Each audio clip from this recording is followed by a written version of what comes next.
Hello friends, welcome to quick learners. आज के video में आपको बताऊंगा CSS classes, selectors and IDs क्या होती है। I am Dinesh Mehta. Let's start.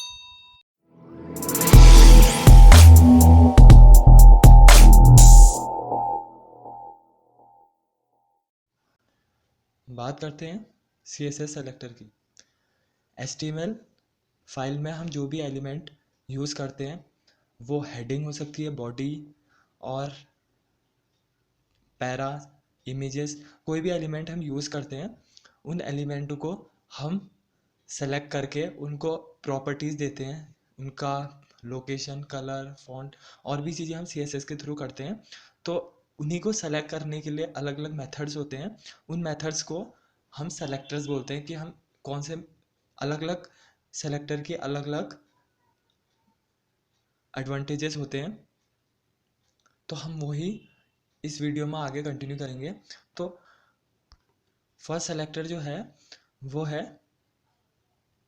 Element selector. Element selector HTML file में कोई भी एक पर्टिकुलर एलिमेंट को हम उसकी प्रॉपर्टीज़ को डिफाइन करते हैं, तो इसी को एलिमेंट सेलेक्टिंग बोलते हैं कि पर्टिकुलर कोई भी एक एलिमेंट के लिए उसकी प्रॉपर्टीज़ को डिफाइन करना, ये एलिमेंट सेलेक्टर है। चलते हैं HTML कोडिंग पे। एक न्यू फाइल क्रिएट कर लेते हैं एंड देन सेव करते हैं उसे। मैं एक नया फोल्डर ले रहा हूँ जिसमें मेरी HTML और CSS की दोनों फाइल्स रहेंगी। फोल्डर का नेम सेलेक्टर्स लिया है मैंने। देन फोल्डर के अंदर HTML की फाइल क्रिएट करनी है, index.html से मैंने क्रिएट की है। देन अब मैंने यहाँ पे HTML का कोड लिखना है, तो मैंने HTML टाइप किया। देन टाइटल पे मैंने सेलेक्टर टाइप कर लेते हैं, सेलेक्टर्स।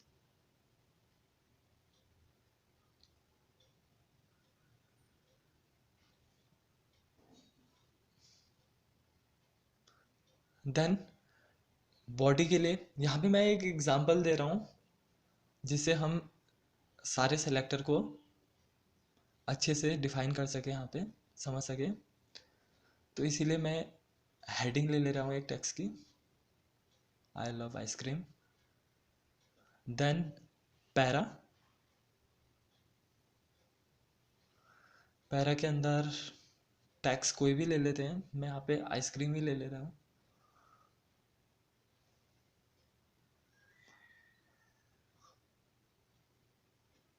पैरा को इंक्रीज करना है तो मुझे अब मैं इसी जो मेरा फर्स्ट पैरा है, पैरा की जो लाइन ली है मैंने,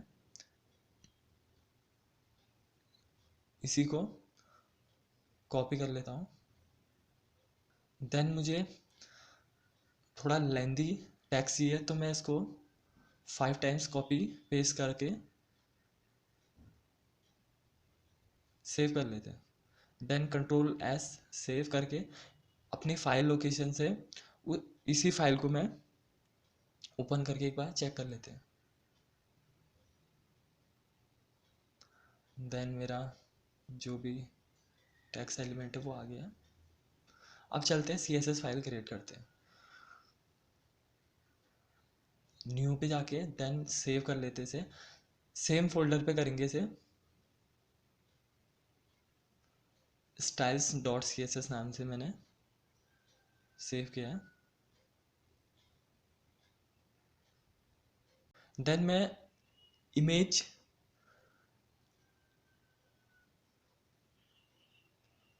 को आप किसी भी वेब पे कहीं पे भी इमेज है आप उसको अपने वेब पेज पे इमेज कर सकते हैं। तो वो मैं यहाँ पे इमोजीपीडिया पे जा रहा हूँ, एक इमोजी सेलेक्ट कर रहा हूँ। मैंने आइसक्रीम की इमोजी सेलेक्ट की है। देन यहाँ से बहुत सारी अलग अलग फेसबुक, ट्विटर पे अलग अलग इमोजीज है, तो मुझे फेसबुक का इमोजी अच्छा लगा है। तो देन मैं यहाँ से इमेज पे क्लिक करके कॉपी करूँगा उसके एड्रेस को। देन मैंने यहाँ पे सोर्स पे एड्रेस कॉपी किया है। देन रिफ्रेश करेंगे अपने पेज को तो यहाँ पे वही इमेज आ गई। मैं एक और इमेज सेलेक्ट करूँगा।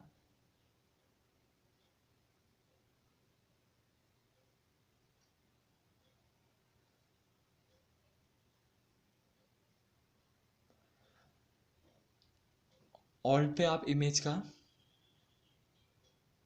के लिए कोई भी नेम टेक्स्ट, देन सोर्स पे, देन फिर ब्राउज करते हैं इमेज को। सर्च किया मैंने यहाँ पे लॉलीपॉप, सेम साइड है इमोजी पीडिया। देन यहाँ पे अलग अलग इमोजीज आ गई है, एप्पल की, गूगल की। तो मुझे सैमसंग का ज़्यादा बेटर लग रहा है, तो मैंने सैमसंग की इमेज को कॉपी एड्रेस कर लिया उसका, देन सोर्स पे यहाँ पे पेस्ट कर देंगे। देन हमने वेब पेज को रिफ्रेश कर दिया, तो दोनों इमेजेस यहाँ पे आ गई है मेरे वेब पेज पे। देन अब एलिमेंट को सेलेक्ट करते हैं। फर्स्ट मैं हेडिंग एलिमेंट को सेलेक्ट करता हूँ। हेडिंग में फॉन्ट साइज इंक्रीज कर लेते हैं। 5 RM लिया है मैंने, REM। REM का मीन्स है 1 REM जो होता है 16 पिक्सल के इक्वल होता है। तो फॉन्ट को पिक्सल से ज़्यादा अगर REM में हम रिप्रेजेंट करें या मेंशन कराएं तो ज़्यादा बेटर रहता है, इसलिए मैंने REM लिया है। कलर हेडिंग का रेड। अब यहाँ पे चेक करते हैं वर्क कर रहा है या नहीं। वर्क नहीं कर रहा है बिकॉज क्योंकि हमने HTML जो हमारा फाइल है वहाँ पे CSS को लिंक नहीं कराया, CSS फाइल को। तो यहाँ पे टाइटल के नीचे हेडिंग के अंदर हम लिंक कराएंगे रेफरेंस पे अपने CSS फाइल का पाथ। अब सेम फोल्डर पे है तो हम पाथ नहीं देंगे, सिर्फ नेम देन एक्सटेंशन। रिफ्रेश करेंगे, यहाँ पे हेडिंग का कलर चेंज हो गया है रेड। देन मैं और भी एलिमेंट को सेलेक्ट कर रहा हूँ, जैसे इमेज को सेलेक्ट कर रहा हूँ।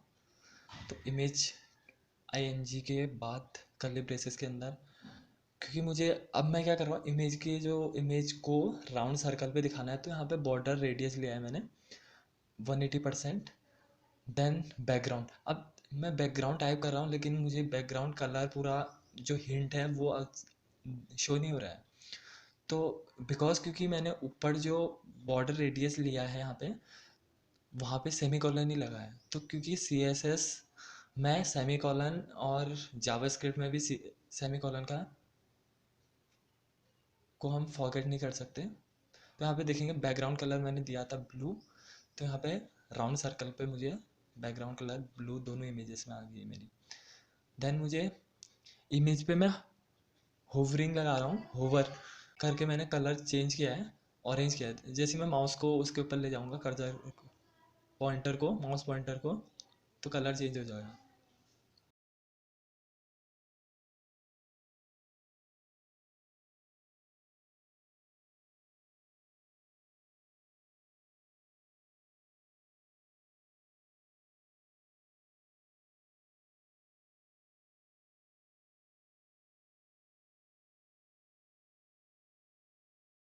यूनिवर्सल सेलेक्टर की बात करते हैं।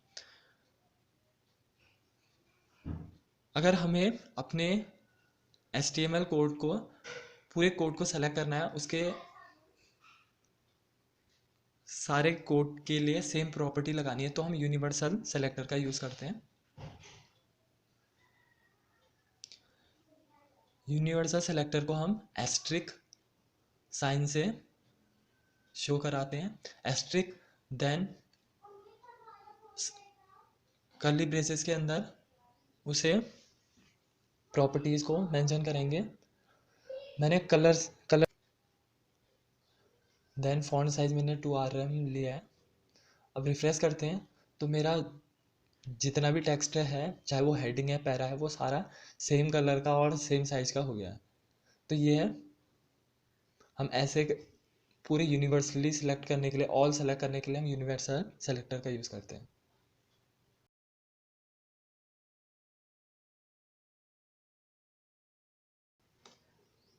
देन अब बात करते हैं ग्रुप सेलेक्टर की। अब हमें बहुत सारे एलिमेंट ऐसे होते हैं जिसमें सिमिलर प्रॉपर्टीज़ यूज़ करते हैं। तो सिमिलर प्रॉपर्टीज़ को हम अलग अलग बार बार रिपीट ना करते हुए उसकी प्रॉपर्टीज़ को, तो हम क्या करते हैं, एक सेम CSS पे एक सेम एलिमेंट बनाते हैं जहाँ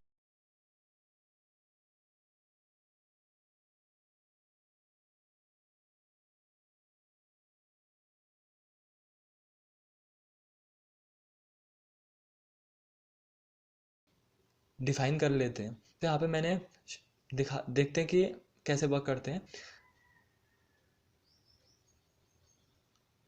जैसे मुझे हेडिंग है, उसके टेक्स्ट को सेंटर में दिखाना है, और पैरा को भी मुझे सेंटर पे दिखाना है।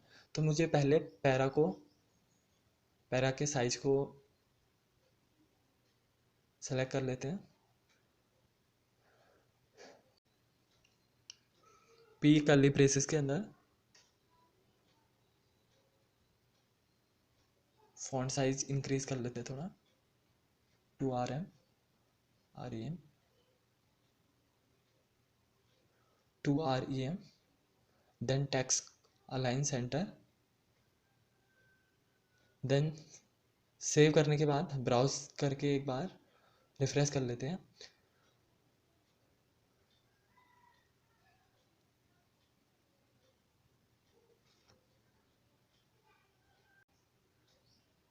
देन यहाँ पे हमने प्रॉपर्टीज़ को रिपीट किया है, टेक्स्ट अलाइनमेंट दोनों में यूज़ किया है। तो हम 2 बार रिपीट ना करके एक ही बार उन दोनों एलिमेंट की प्रॉपर्टी को एक बार में ही मेंशन करा सकते हैं, ये बोलते हैं ग्रुपिंग इसे। तो दोनों में से मैंने टेक्स्ट अलाइन डिलीट कर लिया है। देन वहाँ पे दोनों के एक ही साथ मेंशन किया है, तो रिफ्रेश करने के बाद हमें कोई भी चेंजेस नहीं हुआ है, सिमिलर है। हम रिपीट नहीं करते हैं इसमें, रिपीटेशन जितना कोडिंग में ना करें उतना बेटर रहता है। अब नेक्स्ट बात करते हैं क्लासेस सेलेक्टर की। क्लासेस सेलेक्टर पर्टिकुलर नेम से हम किसी भी एलिमेंट को सेलेक्ट कर सकते हैं। वो नेम हम खुद कोई भी नेम रख सकते हैं, और सेम नेम के हम बहुत सारे एलिमेंट रख सकते हैं, क्लासेस ले सकते हैं, सेम नेम की बहुत सारी क्लासेस ले सकते हैं। जैसे मैंने इमेजेस को क्लास दिया है, क्लास का नेम दिया है आइसक्रीम, जो मेरी आइसक्रीम वाली इमेज है, और जो नेक्स्ट क्लास दे रहा हूँ दूसरी इमेज को, वो लॉलीपॉप है, तो लॉलीपॉप नेम से। देन अब CSS पे इनको डिफाइन करना है, इनकी प्रॉपर्टी को। तो क्लासेस जो होती है उन्हें डिफाइन करने के लिए हम डॉट, देन उसका क्लास का नेम, देन कर्ली ब्रेसेस के अंदर उसकी प्रॉपर्टीज़ को, जो भी हमें, मुझे सेम जैसा मुझे सर्कुलर शेप दिख रहा था और उसका कलर जो है वो ले लेते हैं।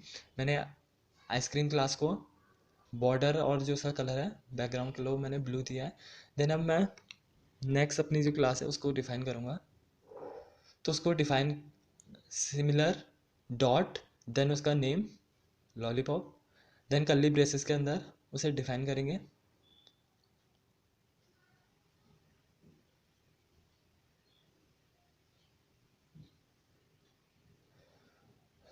इसका बैकग्राउंड कलर मैं चेंज कर रहा हूँ,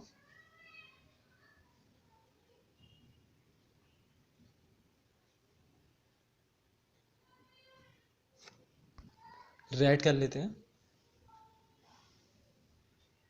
देन सेव करके एक बार पेज को रिफ्रेश करके चेक करते हैं। यहाँ पे मेरा बैकग्राउंड कलर चेंज हो गया है। तो ये था क्लासेस को हम कैसे डिफाइन करते हैं। अब नेक्स्ट चलते हैं आईडी सेलेक्टर। आईडी जो होती है यूनिक होती है। अगर हमें वेब पेज में कोई भी ऐसा एलिमेंट चाहिए जो यूनिक हो, जिसका रिपीटेशन ना करना है, जैसे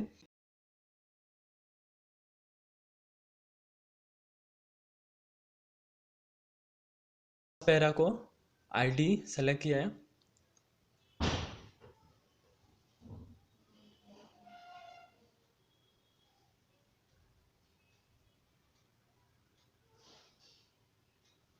देन नेम दिया है आईडी को फर्स्ट लाइन। आईडी को डिफाइन करते हैं CSS पे। आईडी को डिफाइन करने के लिए हमें हैश सिंबल का यूज़ करते हैं स्टार्टिंग पे। देन उसका name first line curly braces के अंदर।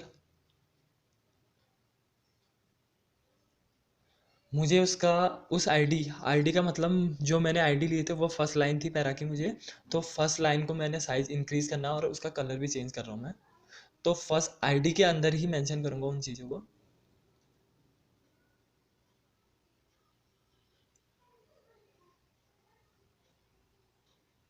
यहाँ पे जैसे ही मैंने अपने वेब पेज को रिफ्रेश किया तो यहाँ पे कलर और साइज दोनों चेंज हो गया उनका।